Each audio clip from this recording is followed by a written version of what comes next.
Most of you probably know that there is still pretty widespread resistance from many on the anti-science right of the political spectrum about, number one, that climate change is even occurring in a way that we can really measure.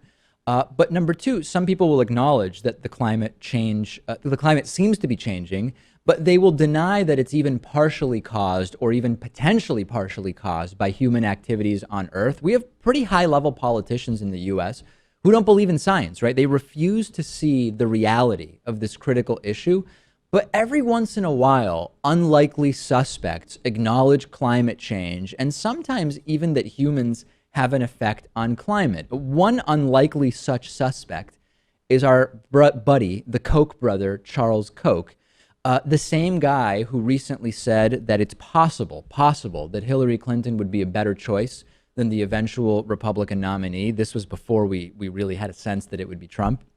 And at a recent Wall Street Journal forum, the director of Environment, Health, and Safety for Koch Industries, her name is Cheryl Corrigan, she said that climate change is real and that people have something to do with it. She was referring to Charles Koch the other day when she said, I think Charles has said the climate is changing.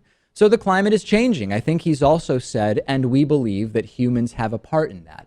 That is fantastic, right? We should all applaud anyone who is willing to be on the side of science, even when we might disagree with them on a plurality or even on a majority of other issues. There's no doubt. But here's the crucial part. Okay, this is really important. And this came up next when the same Cheryl Corrigan from Koch Industries said, this is so key.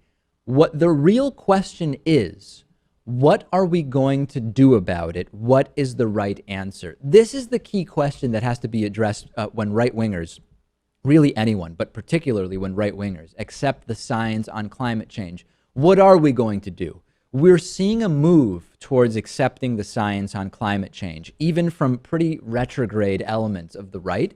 But there's still a huge hesitation to actually do anything because it either seems too expensive or it seems like a waste of money, or people will say, well, we should do something, but it's not the government's job to do it via regulation, or it might just not be fun to restrict our energy consumption. I don't want to do that. I want my SUV, and I want whatever it is I do that has a huge carbon footprint. That's where we immediately need to get in and say, okay, hold on a second. You've accepted that we're changing our climate.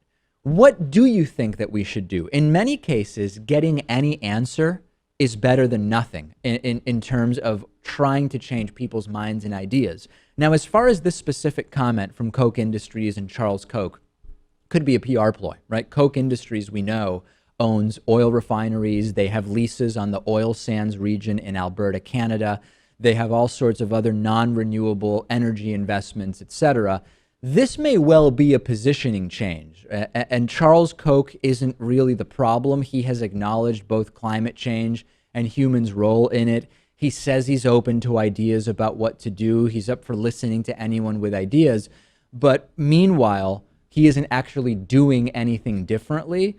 And I get that this may just be a total PR ploy. He's still going to make all the money from these investments. He's not actually going to do anything. But for PR value, just accept science, right? There's no doubt that just going out there and accepting science looks good for PR. He might not do anything differently.